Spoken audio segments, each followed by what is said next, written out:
Di Malaysia, kita tidak lagi asing dengan kes-kes yang melibatkan pergaduhan antara keluarga berpunca daripada masalah pembahagian harta setelah kematian ahli keluarga. Hal ini dapat membuktikan bahawa masih terdapat segelintir masyarakat Malaysia yang memandang mudah terhadap ilmu faraid. Apa yang dimaksudkan oleh faraid ialah dari segi bahasa, mewajibkan, memastikan, menghalalkan dan menentukan. Manakala dari segi istilah pula bermaksud pembahagian harta seorang Islam yang telah meninggal dunia sama ada beliau meninggalkan wasiat atau tidak sebelum kematiannya. Antara waris yang akan menerima harta peninggalan termasuklah anak, isteri, ibu, bapa dan ahli keluarga yang lain. Pengertian mengenai harta yang dibahagikan ialah ia merupakan baki harta yang ditinggalkan setelah ditolak segala pembiayaan pengurusan jenazah, hutang di dunia dan akhirat termasuklah zakat dan wasiat yang dibenarkan oleh syarak. Apa yang dimaksudkan dengan wasiat yang dibenarkan oleh syarak ialah tidak melebihi 1/3 bahagian dari harta. Walau bagaimanapun, wasiat boleh dilaksanakan melebihi kadar 1/3 bahagian dengan syarat dipersetujui oleh ahli waris yang menerima harta pusaka. Contoh harta termasuklah seperti tanah, bangunan, haiwan ternakan dan sebagainya. Berikut merupakan contoh proses pembahagian harta setelah kematian ahli keluarga. Hadis Nabi Muhammad SAW ada mengatakan, pelajarilah ilmu al-faraid dan ajarkanlah kepada manusia. Sesungguhnya ia merupakan separuh daripada ilmu al-Islam dan akan dilupakan. Ia merupakan ilmu pertama yang akan diangkat dari umatku.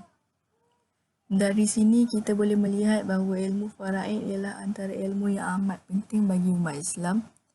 Hal ini kerana ia mempunyai banyak kebaikan dan memberi kesan yang positif terhadap individu, keluarga dan masyarakat. Dengan mempelajari ilmu faraid, ia membolehkan proses pembahagian harta pusaka kepada waris dilaksanakan berlandaskan syariah al-Islam tanpa menimbulkan konflik atau isu-isu yang boleh menyebabkan pergaduhan dan menyebabkan pergaduhan antara ahli keluarga. Saya sambung perbincangan hari ini dengan objektif kajian. Tujuan kami menjalankan kajian ini ialah pertama, kami nak mengetahui bahagian-bahagian setiap pewaris daripada harta peninggalan si mati. Dan seperti yang tahu, apabila si mati meninggalkan harta, kita nak tahu berapa banyak bahagian-bahagian yang setiap pewaris akan dapat mengikut agama Islam. Kedua, menyalurkan harta si mati kepada orang yang berhak, khususnya ahli waris. Kita nak tahu apabila harta itu telah ditinggalkan, siapa yang berhak untuk menuntut harta ini. Kerana kita tak nak orang-orang yang tidak kena-mena dengan si mati untuk menuntut harta peninggalan si mati. Yang ketiga, untuk melahirkan kesedaran terhadap kepentingan pembahagian harta pusaka secara adil. Seperti yang kita tahu, kebanyakan isu-isu sekarang yang melibatkan pergaduhan antara adik-beradik ialah kerana ada harta pusaka yang tidak diberi dan tidak dibahagi secara adil mengikut agama Islam. Yang kemudian yang terakhir, untuk mengelakkan apa berlakunya pertelingkahan, persengketaan pengurusan antara sama ahli waris dalam hal pembahagian harta pusaka. Seperti yang saya cakap tadi, kadang-kadang harta pusaka ini disebabkan ada jumlah harta pusaka yang banyak, mereka menjadi gelap mata dan menuntut harta melebihi bahagian mereka. Ini menyebabkan pembahagian harta itu tidak berlaku secara adil, kemudiannya berlaku pertelingkahan antara mereka. Saya sambung perbincangan ini pula dengan masalah kajian.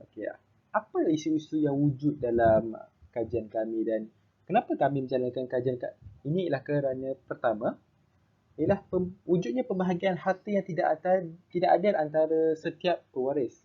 Seperti kita tahu, kadang-kadang apabila melibatkan harta pusaka ini tidak diberi secara adil dan tidak mengikut bahagian-bahagian yang telah ditentukan oleh agama Islam. Jadi ini akan mewujudkan pertelingkahan, akan mewujudkan rasa tidak puas hati antara setiap pewaris. Kedua, ialah kurangnya ilmu pengetahuan di kalangan masyarakat mengenai pemegang harta pusaka. Seperti kita tahu, tidak semua orang mempunyai ilmu dalam pembahagian harta pusaka. Jadi dalam kajian ini kami akan terangkan sedikit sebanyak mengenai pembahagian harta pusaka mengikut agama Islam. Kemudian yang ketiga ialah perebutan harta pusaka di antara pewaris dan bukan pewaris. Okey, seperti yang kita tahu, apabila melibatkan harta pusaka ini, ada pihak-pihak yang bukan pewaris yang ingin menuntut harta. Jadi dalam kajian ini kami nak menjelaskan tentang siapa yang berhak untuk menuntut harta pusaka ini dan siapa yang tidak berhak untuk menuntut harta pusaka ini. Metodologi kajian. Kaedah kajian yang kami gunakan ialah menggunakan kaedah soal selidik melalui borang atas talian ataupun Google Form. Berikut adalah hasil dapatan tinjauan kami. Berdasarkan carta di atas, golongan umum yang berumur 16 hingga 25 tahun mempunyai bilangan kefahaman yang lebih tinggi berbanding golongan umum yang berumur 36 ke 45 yang tahun dan 46 ke 55 tahun. Hal ini disebabkan oleh pihak ibu bapa yang memberi pendedahan yang lebih awal kepada anak-anak mereka bagi mengelakkan konflik antara ahli keluarga yang mungkin berlaku pada masa akan datang. Selain itu, media sosial juga memainkan peranan yang amat besar dalam penyebaran ilmu faraid. Remaja masa kini majoritinya menggunakan platform tersebut sebagai salah satu punca untuk menimba ilmu.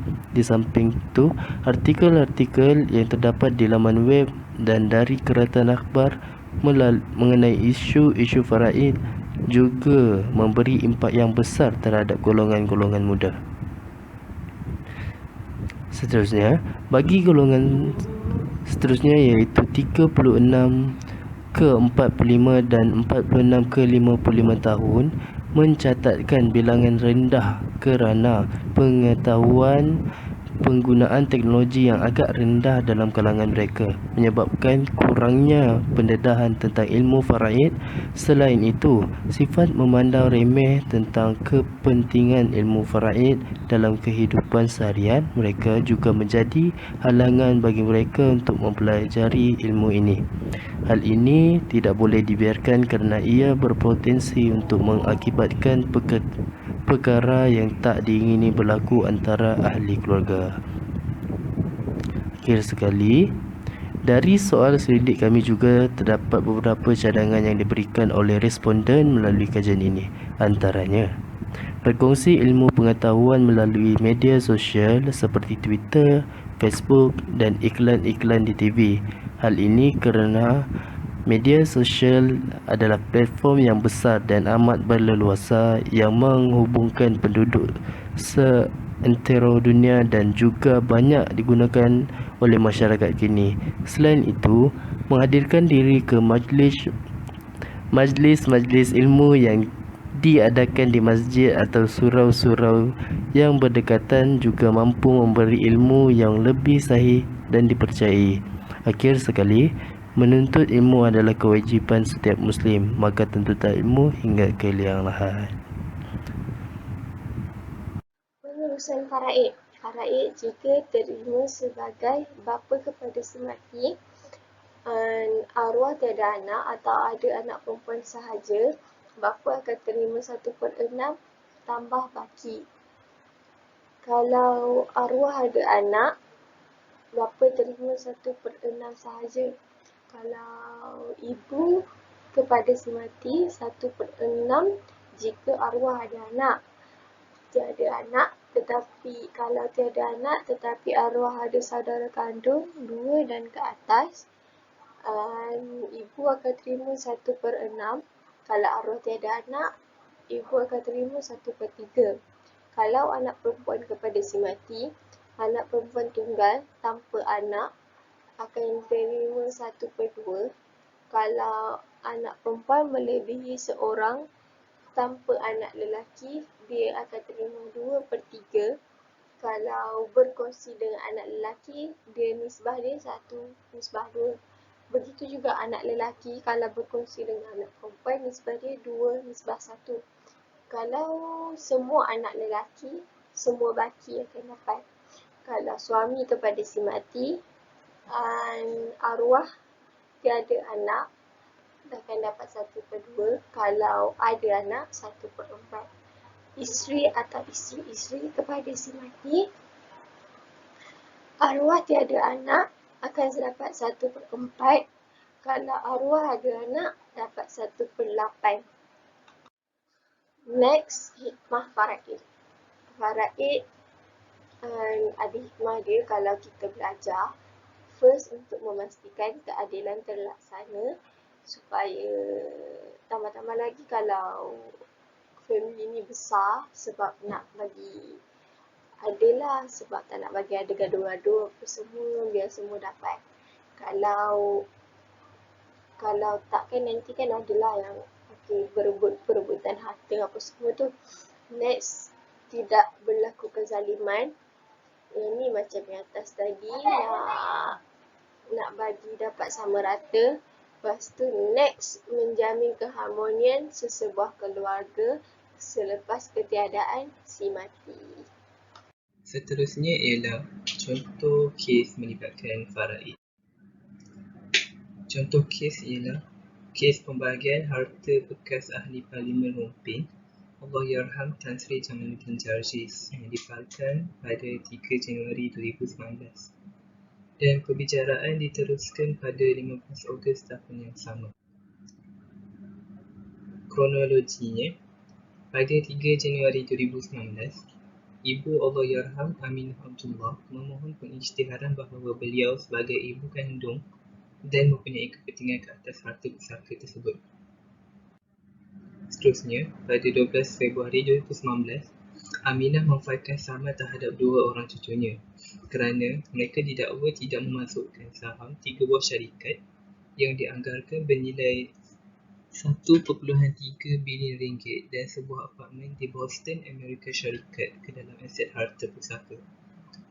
Plaintiff, yakni Puan Aminah, menuntut pengisytiharan supaya defendant, yakni kedua cucunya, memindah milik saham ke dalam senarai aset dan surat kuasa mentadbir dan juga membayar dividen, bonus, keuntungan serta isu terbitan dari pegangan saham 3 buah syarikat itu ke dalam akaunnya dalam tempoh 21 hari daripada tarikh perintah dikeluarkan. Seterusnya, pada 15 Ogos 2019, perbicaraan diteruskan kerana kes ini tidak dapat diselesaikan melalui proses mediasi. Hal ini kerana plaintiff menolak cadangan defendant untuk menyelesaikan kes saman tersebut kerana mendapati ianya tidak munasabah. Defendant mencadangkan untuk memberi wang faraid kepada plaintiff, namun ditolak selepas mendapati ia tidak ada kena-mengena dengan saman sivil yang dikemukakan di mahkamah. Dan akhirnya, perbicaraan diteruskan dengan adik Allahyarham Muhammad Najib Ali menjadi saksi pertama memberikan keterangan daripada 12 orang saksi plaintiff.